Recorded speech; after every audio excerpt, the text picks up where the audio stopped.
हम लोग भस्मी लगाते हैं तो वो हमारे अलग होने का प्रतीक है कि भाई हम उस जगत में तो है पर जगत से अलग हमारा जीवन है। ऐसा हमारा जीवन आम आदमियों की तरह नहीं है। भस्म भोलेनाथ को इसके लिए प्रिय है कि वो शमशान में स्मशान में रहते हैं और सारे भूत समुदाय जो भी बोला गया ये सारे भूत समुदाय है और ये भूतों के स्वामी है भोलेनाथ। तो हम लोग भोलेनाथ को चिंतन करते करते उनके जैसे हो गए। उन्होंने हमको अपने जैसे कर लिया। बाहर जाना पड़ेगा तो महल छोड़ के जाना पड़ेगा। तो महल बनाया क्या है? दूसरों के लिए।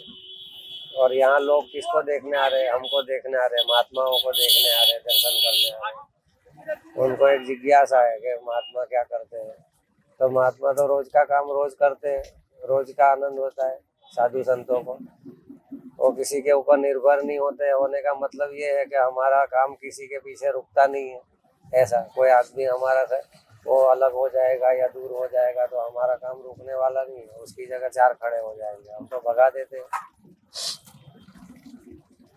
ऐसा क्योंकि हमको उनकी सेवा की जरूरत नहीं होती है। किसी के अंदर प्रेम भाव है तो हमको पता लग जाता है कि इसके अंदर प्रेम भाव है, ये सेवा भक्ति लाइन जानता है। क्योंकि हम भक्ति कर रहे हैं ना, इसलिए हमको हमारे जैसा ही चाहिए। ऐसा ये जो भभूत आप लोग लगाते हैं इसको लेकर भी बहुत तरह की भ्रांतियां हैं कि भभूत तैयार कैसे होता है। भभूत ये हमारे गुरु महाराज है, गुरु निरंजन देव कार्तिक स्वामी महाराज। तो उनकी वहाँ पे उन्होंने जो अपने माता पार्वती जी के सामने उनको क्रोध आ गया था और माता जी ने कह दिया था कि मेरा ये शरीर भी मेरा दिया हुआ है। तो वो बदले में गुरु महाराज को क्रोध आ गया था तो उन्होंने दूध की वॉमिट कर दी थी। तो इसी का पहाड़ है भस्मी का और इसी को हम लोग लगाते हैं। कंडे की भी लगाते हैं पर ये अच्छी रहती है, इसके लिए हम ये लगाते हैं।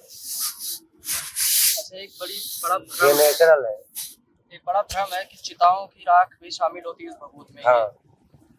अच्छा, तो ये क्या किसी विशेष विधि से आप लोग मतलब चिता से राख को उठाते हैं या?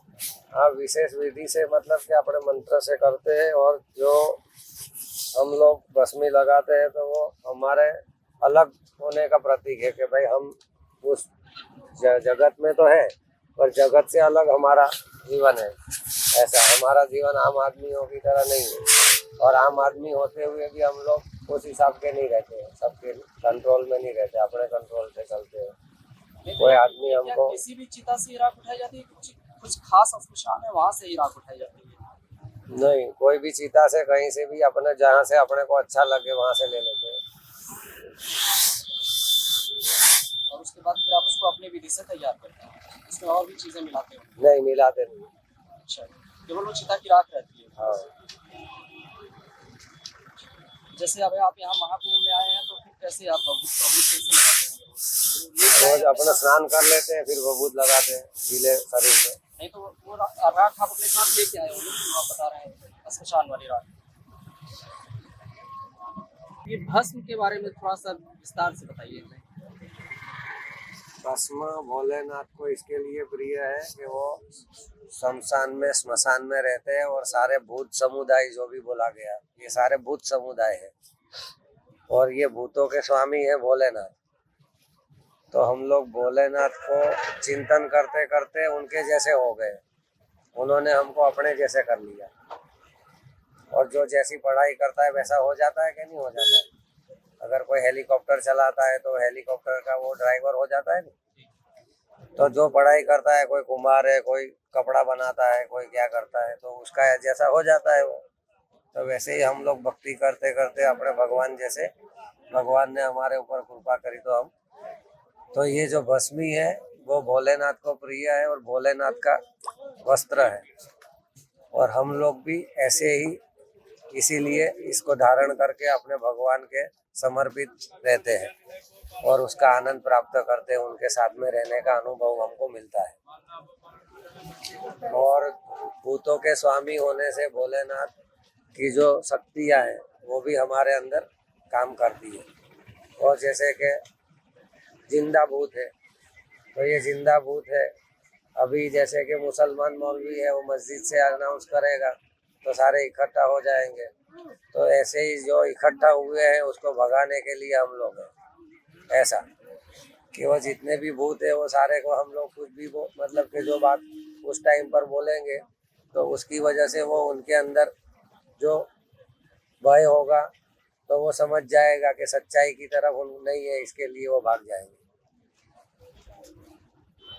ये कंट्रोल होता है, भूत समुदाय के ऊपर हमारा कंट्रोल है। क्या है, जितने भी भूत प्रेत जितने भी आलतू फालतू जितने भी खतरनाक जो भी है वो सब हमारे आगे एकदम शांत है। ये लोग उनको हाथ जोड़ते हैं, वो हमको हाथ जोड़ते हैं, ऐसा है। जितने भी मानने वाले जो देवी देवता को मानते हैं, जिसको भी मानते हैं, वो सब उनको हाथ जोड़ते हैं, फिर वो हमारे पास आते हैं जब उनका परेशानी होती है। ऐसा होता है, घूम फिर के हमारे पास ही आना पड़ेगा, चाहे कोई भी है, कहीं भी जाओ, कोई छुटकारा नहीं।